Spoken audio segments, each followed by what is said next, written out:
After narrowing down the finalists last week, the Menasha Joint School District has chosen its next superintendent. Dan Slowey will take over for Matt Zimmerman starting July 1st, pending board approval.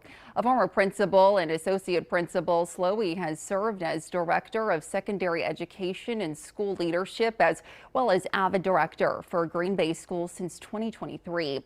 The school board is expected to take a vote to approve his contract with the district at a meeting on June 18th.